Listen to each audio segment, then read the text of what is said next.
ಈ ದಿನ ನಮ್ಮ ಶಾಲೆಯಲ್ಲಿ 6ನೇ ತರಗತಿ ಮತ್ತು 7ನೇ ತರಗತಿಯ ವಿದ್ಯಾರ್ಥಿಗಳಿಂದ ಒಂದು ನಾಟಕ ಪ್ರದರ್ಶನವನ್ನು ನಮ್ಮ ಶಾಲೆಯಲ್ಲಿ ಇಟ್ಕೊಂಡಿದ್ದೀವಿ.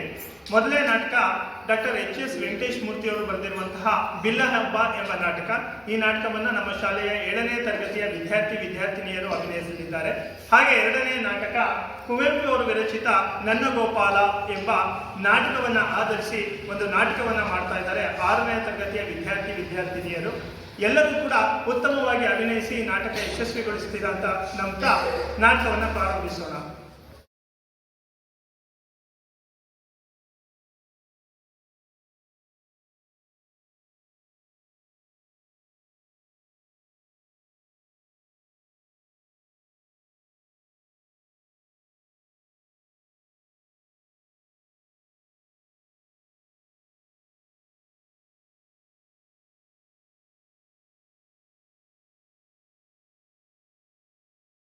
ಪಾತ್ರ ಪರಿಚಯ. ನನ್ನ ಹೆಸರು ಅನುಸಾಕ್ಷಿ. ನಾನು 7ನೇ ತರಗತಿಯಲ್ಲಿ ಓದುತ್ತಿದ್ದೇನೆ. ಬಿಲ್ಲ ಹಬ್ಬ ನಾಟಕದಲ್ಲಿ ನಾನು ಕಂಸನಾಗಿ ಪಾತ್ರ ಮಾಡುತ್ತಿದ್ದೇನೆ.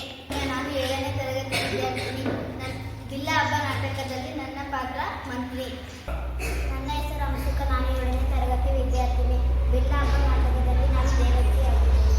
ನನ್ನ ಹೆಸರು ನಾನು 7ನೇ ತರಗತಿ ವಿದ್ಯಾರ್ಥಿನಿ. ನಾನು ಬಿಲ್ಲ ಹಬ್ಬದಲ್ಲಿ ವಸುದೇವ ಪಾತ್ರವನ್ನು ಮಾಡುತ್ತಿದ್ದೇನೆ. ನನ್ನ ಹೆಸರು ಸುಮಾ. ಬಿಲ್ಲ ಹಬ್ಬ ನಾಟಕದಲ್ಲಿ ಶೈಲಿಕ ಪಾತ್ರವನ್ನು ಮಾಡುತ್ತಿದ್ದೇನೆ. ನನ್ನ ಹೆಸರು ಉಲ್ಲಾಸ. ನಾನು 7ನೇ ತರಗತಿಯಲ್ಲಿ ಓದುತ್ತಿದ್ದೇನೆ. ಬಿಲ್ಲ ಹಬ್ಬದಲ್ಲಿ ದುರ್ವಿಧ ಪಾತ್ರವನ್ನು ಮಾಡುತ್ತಿದ್ದೇನೆ. ನನ್ನ ಹೆಸರು ಶರತ್ ಪಟೇಲ್. ನಾವಿಬ್ಬರು ಈ ಬಿಲ್ಲ ಹಬ್ಬ ನಾಟಕದಲ್ಲಿ ಸೈನಿಕ ಪಾತ್ರವನ್ನು ಮಾಡುತ್ತಿದ್ದೇವೆ.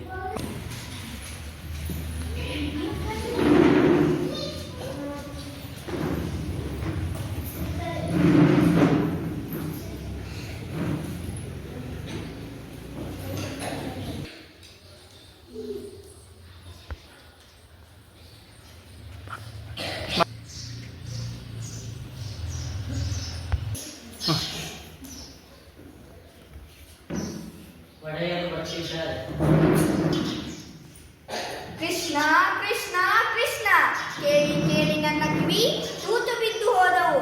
ಯಾರು ಯಾರು ಈ ಕೃಷ್ಣ?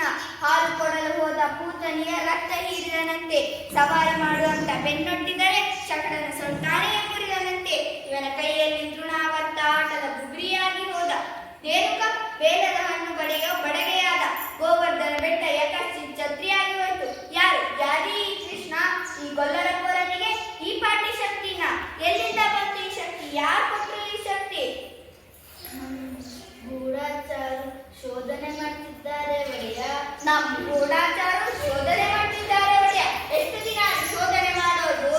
ಬೆಂಕಿ ಕೈ ಇದ್ರೆ ತಕ್ಷಣ ಸುಡುತ್ತೆ, ಹಾವು ಕಾಲಿದ್ರೆ ತಕ್ಷಣ ಕಚ್ಚುತ್ತೆ. ಶೋಧನೆ ಮಾಡ್ತಿದ್ದಾರಂತೆ ಶೋಧನೆ. ನಿಮ್ಮ ಮಂಗಳಾರತಿ ಎತ್ತಾ? ಮಾಹಿತಿ ಸಂಗ್ರಹ ಕೊನೆ ಹಂತಕ್ಕೆ. ಯಾರ ಕೊನೆ ಹಂತಕ್ಕೆ? ಓಹೋ, ಕೊನೆ ಹಂತಕ್ಕೆ ಬಂದಿದೆಯಾ? ಬರ್ಲಿ ಬಿಡಿ, ಬೇಜಾರ್ ಮಾಡ್ಕೋಬೇಡಿ ಇವ್ರೆ. ನಾ ಹೇಳಿದ್ನಲ್ಲ, ಇಬ್ರು ಇದ್ದೇ ಒಡೆಯ. ಇವ ಶೈಲಿಕ, ಇವ ದುರ್ವಿಧ. ನಮಸ್ಕಾರ ಅನ್ನದಾತ. ಇದು ನಿಮ್ಮ ಕೈಯಲ್ಲ, ಇದು ನಿಮ್ಮ ಕಾಲು. ಕಾಲಲ್ಲ, ನಿಮ್ಮ ಎಕ್ಕಡ. ಶಭಾಷ್! ಇದು ಕೈಯಲ್ಲ, ಕಾಲಲ್ಲ, ಎಕ್ಕಡನೂ ಅಲ್ಲ. ಯಮಪಾಶ ತಿಳ್ಕೊಳ್ಳಿ. ಏರ್ಪಾಡೆಲ್ಲ ಆಗಿದೆಯಾ? ಹೌದು ಒಡೆಯ. ಸಾಹೇಬ್ರೆ ಬಂದು ಖುದ್ದು ಪರಾಮರ್ಶಿಸಿದ್ದಾರೆ. ಹೌದು ಒಡೆಯ. ಕ್ರೀಡಾಂಗಣಕ್ಕೆ ಇರೋದು ಒಂದೇ ಹೆಬ್ಬಾಗಿಲು. ಬಾಗಿಲುವಾಡದ ಕಮ್ಮನಿನಲ್ಲಿ ನೃತ್ಯ ಅಲಂಕಾರ, ಬಾಗಿಲುವಾಡದ ಕಮ್ಮನಿಯ ಮೇಲೆ ಗಾಜಿನ ಗೋಪುರ. ಅದೇನಾದ್ರೂ ತಲೆಯ ಮೇಲೆ ಬಿತ್ತು ಅಂದ್ರೆ ಶ್ರೀಮದ್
ಶುಂಠಿ ಗದ್ದ ಏನಾದರೂ ಹೋಲಿಕೆ ಇದೆಯಾ? ದೇವಕಿ ತರ ಅಥವಾ ವಸುದೇವನ ತರ? ಹೊಟ್ಟೆಯಲ್ಲಿ ಹುಟ್ಟಿದ್ರೆ ಏನಾದ್ರೂ ಹೋಲಿಕೆ ಇರಬೇಕು. ನನ್ನನ್ನ ನೋಡಿ, ಈ ಕೈಗಳೆಲ್ಲ ನಮ್ಮಪ್ಪಂತೆ, ಕೈ ಮಾತ್ರ ನಂದು. ವಸುದೇವ ದೇವಕಿ ತರ ಹೋಲಿಕೆ ಏನು ಕಾಣಲಿಲ್ಲ. ಈ ಕೈ ಮಾತ್ರ ಹೀಗೆ ಕಣ್ಣು ನೋಡಿಯ ಎಲ್ಲ ನಮ್ಮ ಮಕ್ಕಳು ಸೋದರ ಮಾವ ನೋಡ್ತಾವೇನ್ರಿ? ವಸುದೇವ ದೇವಕಿಯರನ್ನು ಕಂಸ ಬಂಧಿಸಿಟ್ಟಿರುವ ಸ್ಥಳ. ಇಬ್ಬರು ಸ್ವರ್ಣ ಶೃಂಖಲೆಯಲ್ಲಿದ್ದಾರೆ. ದೇವಕಿ ವಾತಾಯನದ ಬಳಿ ನಿಂತಿದ್ದಾಳೆ. ವಸುದೇವ ಚಿಂತಾಮಗ್ನಾಗಿ ನಿಂತಿದ್ದಾನೆ.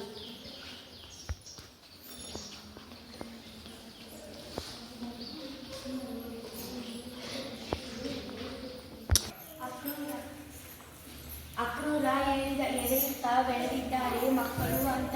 16 ವರ್ಷ ಆಯಿತು ಕೃಷ್ಣನ್ನ ನನ್ನ ಕಣ್ಣಲ್ಲಿ ಅವನಿಗೂ ಬೆಳೆದು. ಲೋಕದ ಎಲ್ಲ ಮಕ್ಕಳು ಅಪ್ಪ ಅಮ್ಮನಿಗೆ ಕಣ್ಣೆದುರು ದಿನ ದಿನ ಚೂರು ಬೆಳೀತಾರೆ. ಮಕ್ಕಳು ಬೆಳೆಯೋದು ನೋಡು. ಅಪ್ಪ ಅಮ್ಮನಿಗೆ ಪುಣ್ಯವೇ ಪುಣ್ಯ. ಮಕ್ಕಳನ್ನು ಆಡಿಸಲಿಲ್ಲ, ಆರೈಕೆ ಮಾಡಲಿಲ್ಲ, ತೂಗಲಿಲ್ಲ, ಜೋಗುಳ ಆಡಲಿಲ್ಲ. ನೋಡಿ ಯಾರೋ ಬಂದ ಆಗಿದೆ. ಓ ಮಹಾರಾಜ, ಬಾ ನಿದ್ದೆ ಬಂತ ಬಾವ? ಬರದೇನು ಮಾಡುತ್ತೆ? ಅರಸನ ಅಂಕೆ ಇಲ್ಲ, ದೆವ್ವದ ಕಾಟ ಇಲ್ಲ. ಶಬಾಷ್ ಬಾವ. ನನ್ನ ಮನೆಯಲ್ಲಿ ನನಗೆ ಉಪಚಾರ. ನನಗಂತೂ ರಾತ್ರಿ ಎಲ್ಲ ನಿದ್ದೇನೇ ಇಲ್ಲ. ರಾಜಕಾರಿಯೇ ಹಾಗೆ. 10 ಜನರ ಮನೆಗೆ ಕೂತಾಗ ಜೋಡಿ, ಏಕಾಂಗಿ ಇದ್ದಾಗ ಹೊತ್ತಿದ್ದರು ಮುಂಚಿದ ರೆಕ್ಕೆ. ಮೊದಲಿಂದಲೂ ಅಷ್ಟೇ ಬಲೆ ತಮಾಷೆ ನೀನು. ದೇವಕಿ, ನಿಮ್ಮ ಹಣ್ಣಲ್ಲಿ ಸ್ವಲ್ಪ ಹಾಲಾದರೂ ಕೊಡು. ಇಲ್ಲ ದೇವಕಿ, ಹಾಲ ಕುಡಿಯೋರು ನಾವು. ಕ್ಷೀರಸಾಗರ ಮತನದ ಕತೆ ಗೊತ್ತಲ್ಲ ನಿಮಗೆ? ಬೇಡ ದೇವಕಿ, ಹಾಲು ಗೀಲು ಏನೂ ಬೇಡ. ಸ್ವಲ್ಪ ಮಾತಾಡಿ ಹೋಗೋಣ ಅಂತ ಬಂದೆ ಅಷ್ಟೇ. ನಿನ್ನ ಕುಂಬಳ, ನಿನ್ನ ಕುಡುಗೋಲು, ಮಾತಾಡು ಮಹಾರಾಜ. ನೋಡಿದೆಯಾ ಇನ್ನೂ ನನ್ನ ಮೇಲೆ ಅಸಮಾಧಾನ. ನನ್ನ ತಂಗಿ ಮೇಲೆ ನನಗೆ ಪ್ರೀತಿ ಇಲ್ಲ ಅನ್ಕೊಂಡೆಯಾ? ಸಂಕೋಲೆ ಹಾಕಿದ್ದೀನಿ ನಿಜ. ಆದರೆ 100ಕ್ಕೆ 100 ಅಪ್ಪಟ ಅಪರಂಜಿದ್ದು. ಕೊರಳಿಗೆ 3 ಕೈಗೆ 2 ಕಾಲಿಗೆ 1 ಎಲ್ಲ ಚಿನ್ನದ್ದೆ. 25 ವರ್ಷ ಆಯ್ತಲ್ಲ ಮಾಡಿಸಿ, ಸ್ವಲ್ಪ ಅದು ಕಪ್ಪಾಗಿದೆಯಾ? ಅದು ಪ್ರೀತಿ ಅಂದ್ರೆ. ಇರ್ಲಿ ಬಿಡು ಬಾಬಾ, ನಿಮಗೊಂದು ವಿಶೇಷ ಸುದ್ದಿ ತಿಳಿಸಬೇಕು. ಇವತ್ತು ಮಥುರಾ ನಗರದಲ್ಲಿ ಧನುರ್ಯಾನ ಮಹೋತ್ಸವ. ದೇಶದ ಎಲ್ಲಾ ಕಡೆಯಿಂದ ಸಾವಿರಾರು ಬಂದಿದ್ದಾರೆ. ತಮ್ಮ ಶಕ್ತಿಯನ್ನು ರಾಜರ ಮುಂದೆ ಪ್ರದರ್ಶಿಸಬೇಕು. ಮಥುರಾ ವೀರ ಪ್ರಶಸ್ತಿಯನ್ನು ಗೆಲ್ಲಬೇಕು. ಏನುಚ್ಚ ಆ ಹುಡುಗರದ್ದು ಇವತ್ತ ಬಿಲ್ಲ ಹಬ್ಬ. ಏಕೆ ನಿಮ್ಗೆ ಗೊತ್ತಿಲ್ವಾ? ಅದೃಷ್ಟವಂತರ ನೀವು. ನಿಮಗೇನೂ ಗೊತ್ತಾಗೋದಿಲ್ಲ. ಹೊತ್ತಿಗೆ ಊಟ, ಹೊತ್ತಿಗೆ ನಿದ್ದೆ. ಬಿಸಿಲಲ್ಲಿ ಬೇಯ ಆಗಿಲ್ಲ, ಮಳೆಯಲ್ಲಿ ತೋಯೋ ಆಗಿಲ್ಲ. 4 ಗೋಡೆಯ ಮಧ್ಯೆ ನಿನ್ನೆ ಒಂದು ಪ್ರಪಂಚ. ಒಂದು ನಣ ಹೊರಗೆ ಹೋಗೋ ಆಗಿಲ್ಲ, ಒಂದು ನಣ ಹೊರಗೆ ಬರೋ ಆಗಿಲ್ಲ. ಹಾಗೂ ಸೆರೆಮನೆ ಒಳಗೆ ಬಂದೆ.